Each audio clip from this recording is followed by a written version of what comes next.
Bonjour les amis, nouvelle vidéo aujourd'hui pour retrouver le capitaine Julien Brunet qui était l'invité de Mike Borowski sur GPTV. Ils vont revenir tous ensemble sur l'affaire approchée de Macron par un biais fort intéressant, en tout cas moi qui m'intéresse fortement. Mais juste avant de les écouter comme d'habitude, n'oubliez pas de vous abonner, le pouce, le commentaire, le partage, le boost de la vidéo. Je remercie les 4 donateurs que j'ai eu sur Tipeee. On les écoute, on en parle juste après. Sur GPTV Investigation. Mais moi, je vais vous dire, pour moi, cette affaire, elle est symptomatique de ce qu'est l'État, de ce qu'est la République surtout, c'est-à-dire une inversion de valeurs.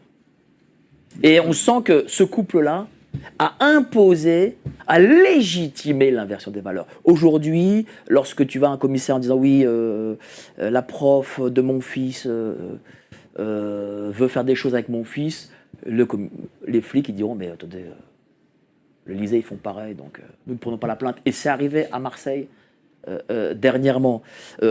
Moi, je le dis, hein, on a les apôtres de Lucifer qui sont à la tête de cet État, et il faut les empêcher de prospérer, si je puis dire. Si je peux me permettre, voilà, j'ai vu passer, c'était hier ou aujourd'hui, l'avocat d'un des mecs qui a violé les gamins dans le périscolaire à Paris.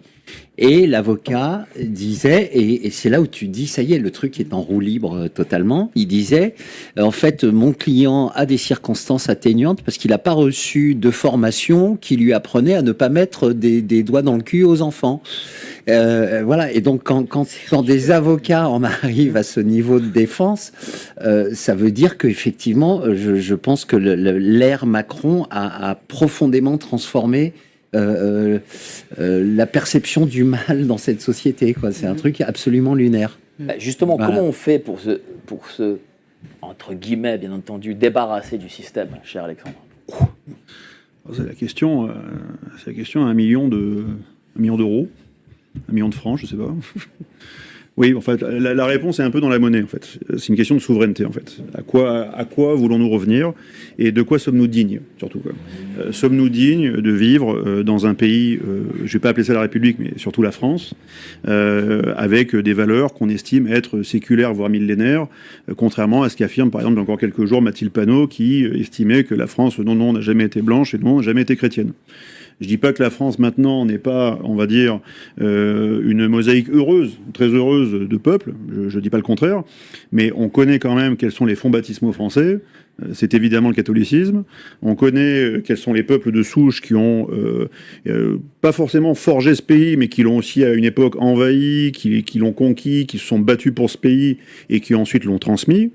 Donc on sait tout ça. Cet héritage-là, il est millénaire, on le sait. Maintenant, de cet héritage millénaire, qu'est-ce qu'on en fait ?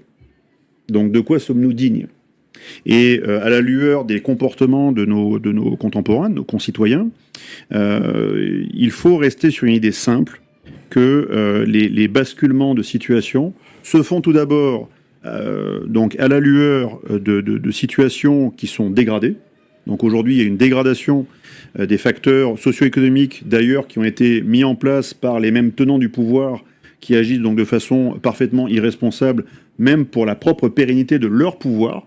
C'est-à-dire qu'ils ont mis en place les conditions qui pourraient demain déstabiliser la propre situation sur laquelle ils sont assises. D'accord ? Ça, c'est un premier point.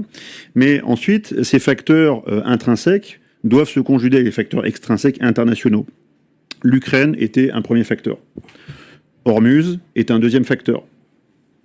Maintenant, on est malheureusement entré dans un tunnel hypnotique jusqu'à la présidentielle 2027, où tout le monde pense à ça en permanence. Donc on a encore 12 mois à se manger de la présidentielle. Et une partie, je vais dire au moins 80%, si ce n'est 90% du corps social français est absolument hypnotisé par le contrôle médiatique, par l'induction comportementale des médias. Voilà. Et comme jadis, c'est pas un exemple, hein, mais c'est un contre-exemple, mais il faut quand même les citer.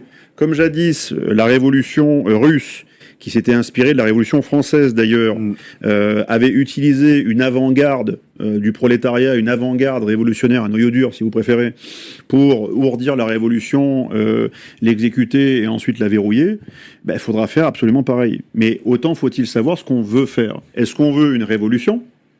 donc poursuivre la révolution telle qu'elle a été jusqu'à maintenant, donc ce serait juste une continuation du système, voilà.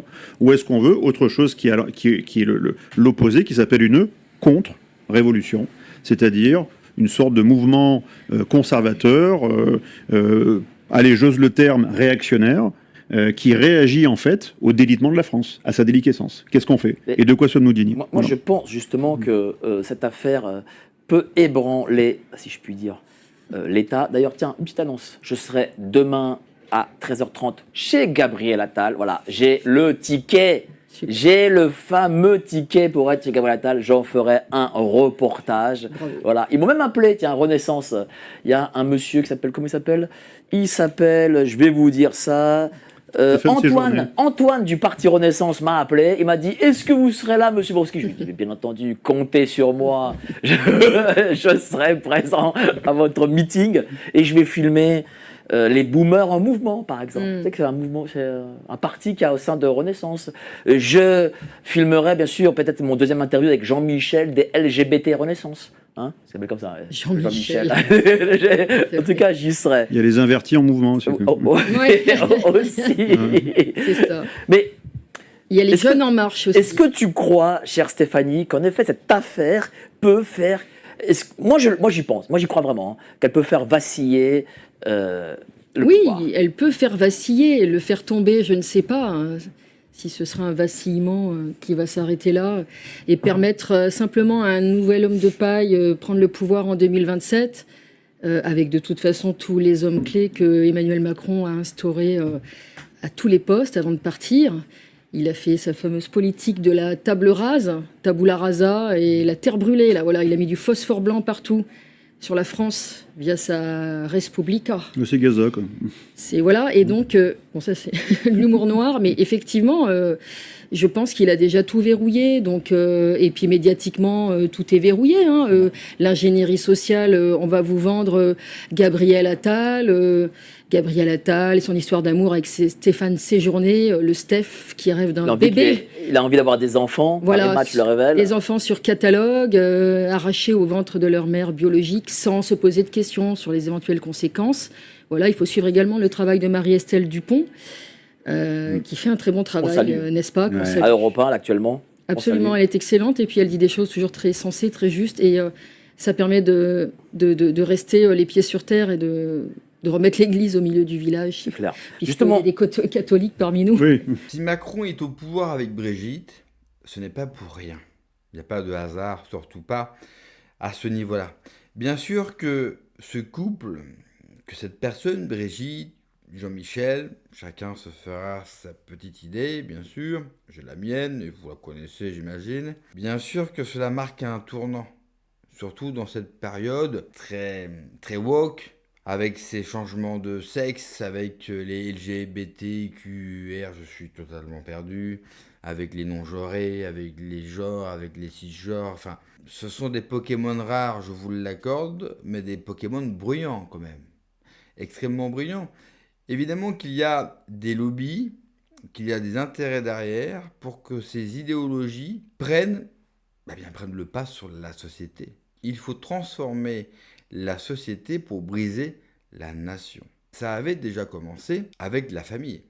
Ils ont totalement explosé la famille traditionnelle telle que nous avons toujours eu en Occident. Il suffit de voir le nombre de divorces en France, un couple sur deux, mais ce n'est pas assez. Pourquoi ? Parce que même si les gens divorcent beaucoup, se séparent énormément, ils peuvent quand même se relever. Alors il faut aussi s'attaquer à eux plus tôt et plus jeunes, c'est-à-dire par le biais de leurs enfants. Alors évidemment, dire cela, ça nous paraît totalement diabolique. Mais ces personnes sont diaboliques. N'oubliez pas que nous avons une élite adorateur de Satan. C'est pour ça qu'il faut la combattre par la lumière. Comment voulez-vous combattre des gens qui adorent Satan, qui adorent Moloch, qui sont des satanistes convaincus, des gens qui font des cérémonies avec des capes, hormis avec la lumière du Christ. Seulement par sa lumière, vous allez bien sûr pouvoir 1. les démasquer, 2. les combattre, mais le plus important, c'est gagné. Merci d'avoir regardé la vidéo les amis, n'oubliez pas comme d'habitude de vous abonner, le pouce, le commentaire, le partage, le boost de la vidéo. Prenez soin de vous, que Dieu vous protège. Allez, ciao.